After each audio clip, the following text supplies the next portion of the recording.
Assalamualaikum warahmatullahi wabarakatuh. Hari ini hari Isnin 7 bulan 9.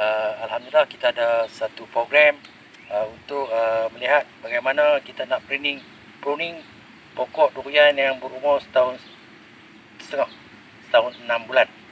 Ini adalah benih musangking yang kita tanam pada setahun yang lepas. Jadi masa sekarang adalah masa yang sesuai untuk kita buat pruning. Jadi objektif pruning ialah membuang dahan-dahan yang tidak produktif supaya cepat matang, mengelak penyakit sebab pengudaraan yang tidak baik, dan pembaziran nutrien.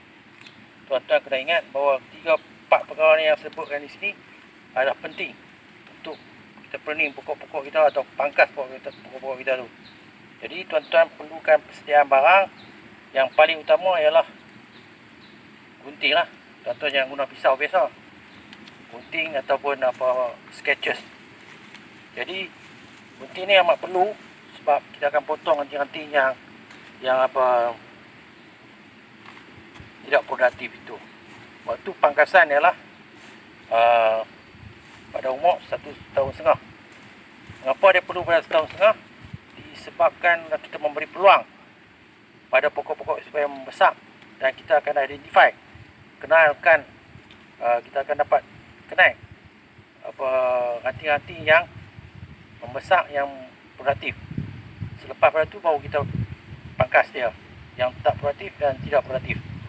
Jadi kita tengok hari ini, kita berpeluang untuk tengok, dan saya telah tandakan dengan color merah supaya tuan-tuan dapat tengok dengan jelas. Color merah itulah ranting yang kita kena buang. Tanda merah yang saya tandakan tersebut ialah ranting yang kita kena buang. Jadi ranting-ranting yang bertindang rapat menyebabkan udara tidak boleh bergerak dengan baik, ataupun di dalam kataan lain kita perlukan free air flow.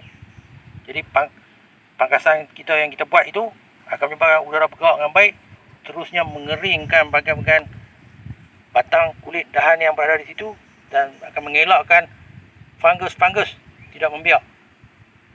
Jadi kalau kita biarkan dalam keadaan yang crowd sangat, terlampau teduh sangat, kelembapan tinggi, kulat-kulat akan membiak, seterusnya penyakit akan kena kepada pokok durian kita.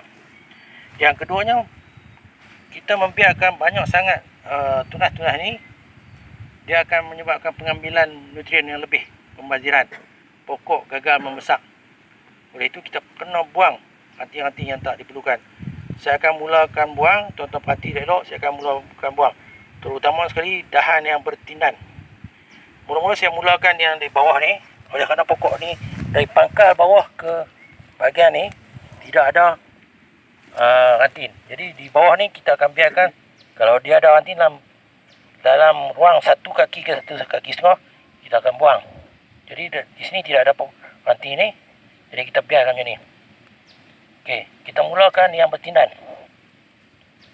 Yang bertindan yang rapat macam ni, kita akan buang. Lebih kurang. Ya, kita akan buang. Ya, macam ni. Kadang-kadang kita potong tak rapat. Jadi kita terpaksa cat bahagian ni ataupun letakkan racun kuat supaya air tidak bertakung dan merebak masuk ke dalam batang. Jadi selepas kita potong, digalakkan kita letak racun kulat. Okey, selepas kita potong, kita akan tinggalkan sikit dalam 1 cm supaya memberi ruang pada kita bubur racun kulat di bahagian ni. Kita potong secara merencong macam tu. Rencong ni air tak akan bertakung di sini, seterusnya dia akan kering cepat. Digalakkan untuk letakkan racun kulat, mancozeb, tiram atau sebagainya. Yang keduanya, kita perhati lagi mana lagi ranting-ranting. Kelihatan ranting yang kedua yang tidak bersenggang terlampau rapat ialah ranting ni. Okey, sekarang saya akan tunjukkan bahawa mengapa kita potong ranting ni. Kita mesti dapatkan sekurang-kurangnya 1 jengkal. 1 jengkal. Okey, 1 jengkal ni lebih kurang lah, bukanlah kata tepat-tepat, tapi sebagai panduan. 1 jengkal ni lebih kurang 1 kaki ke satu kaki seluar lebih sikit lah. Tetapi macam mana pun mesti ada konsep satu jengkal ni. Okey, kita tengok lagi ranting-ranting yang apa-apa. Seterusnya yang ni.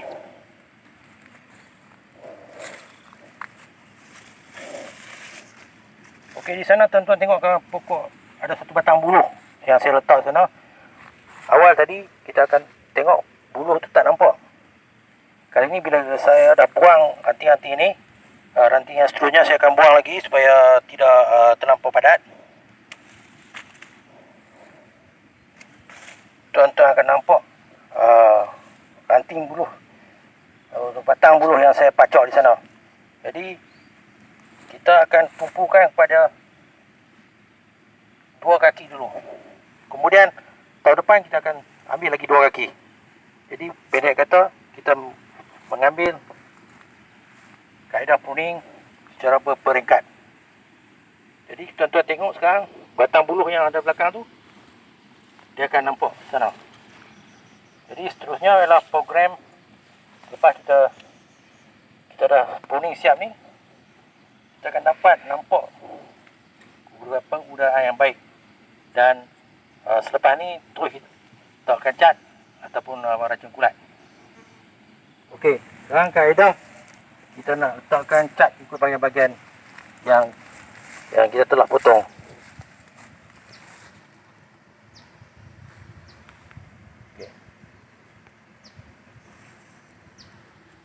Okey, letakkan bahagian yang dipotong saja.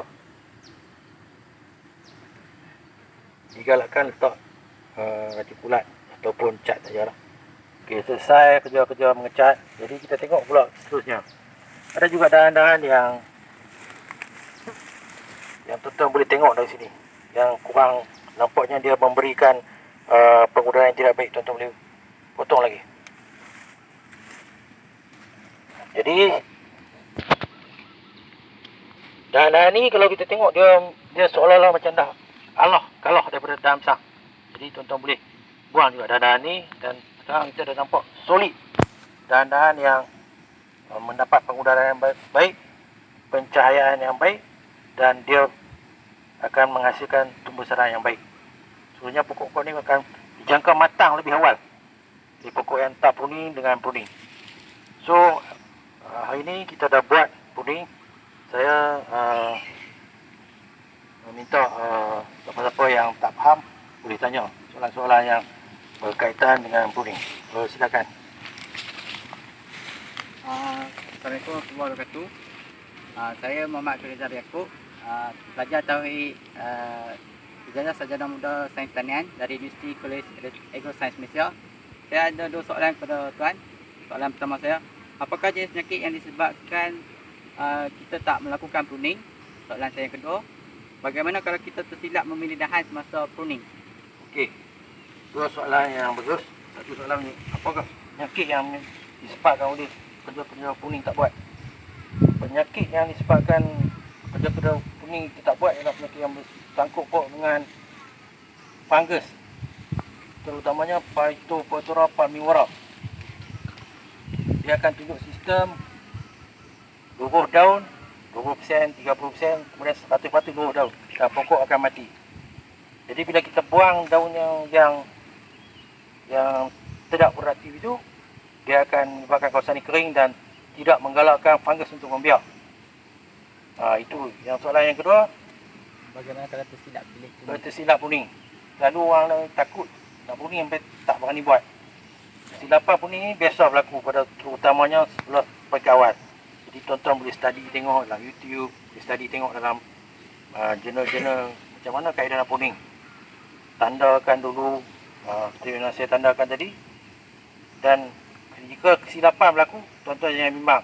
Sebab kita ada lagi ranting-ranting yang boleh naik. Dia macam kita gunting rambut juga.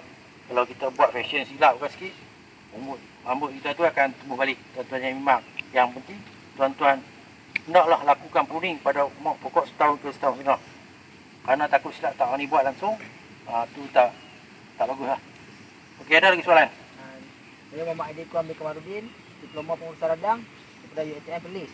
Soalan saya, adakah cantasan boleh membuatkan pokok berbuah lebih cepat? Okey. Soalan tu berdasarkan kepada pemerhatian kita. Pokok-pokok yang mana kita buang tunah air, kita buang nanti cepat dia cepat berbuah. Sebab kan nutrien-nutrien tu tertumpu pada pembesaran pokok. Jadi tidak ada pembaziran nutrien kepada pokok-pokok daun-daun atau dahan-dahan yang tidak aktif. Dahan-dahan yang terima tu dahan-dahan yang berbuah, yang berpotensi untuk buah. Kalau kita buang dahan yang tak produktif, tinggal dahan yang produktif lah. Jadi dia akan menyebabkan nutrien itu membesar dengan cepat. Jadi pokok cepat matang. 4 tahun setengah ke 5 tahun dia belajar dah bunga. Dan nasib baik dia buah awal. Itu kita punya target. Lalu kalau pokok yang tak beruning ni 6 ke 7 tahun baru buah. Tunah air tak buang, pihak pokok berserabut dengan ranting-ranting yang tak perlu. Jadi dia melambatkan buah ataupun melambatkan pokok matang. Okey, ada apa soalan lagi? Assalamualaikum Tuan. Ya. Saya Muhammad Wafi bin Amran, Diploma Pengurusan Ladang tahun akhir daripada UiTM Poly. Ada 2 soalan. Ya. Soalan yang pertama saya nak tanya, kenapa orang takut sangat nak pruning? Yang kedua, adakah pembajaan baik dilakukan sebelum ataupun selepas pruning? Okey. Itu saja. Soalan pertama, pasal apa orang takut. Yang kedua, nak pruning. Yang kedua, pasal apa pembajaan ni bila masa adakah dibuat pembajaan ni waktu atau selepas pruning? Okey, soalan pertama berhubung dengan kita merasa takut sebab tok wan kita, tok nenek kita lalu tak pernah pruning. Kalau kita buang daun ni, dia marah kita sebab dia kata pada pandangan dia merosakkan pokok, belah pokok nak elok, tapi sebenarnya dibuang pokok tu berapa kan? Dia ada soalan tu. Jadi semua orang takut. Dia sebenarnya benda tu kita kena betulkan. Pruning adalah wajib pada semua pokok. Pokok durian, pokok getah pun kena pruning. Ada pruning tingkat awal. Nangka pun kena pruning. Harum manis kena pruning. Kebanyakan potif-potif, boleh katakan banyakkan pokok kena pruning. Rambutan pun kena pruning. Tapi dia ada kaedah yang berbeza. Jadi bila kita pruning, kita akan dapat pokok yang lebih baik lagi. Mana kita kena ubah benda mindset kita. Datuk nenek kita dulu tak bagi pruning. Soalan yang kedua berhubung dengan pembajaan.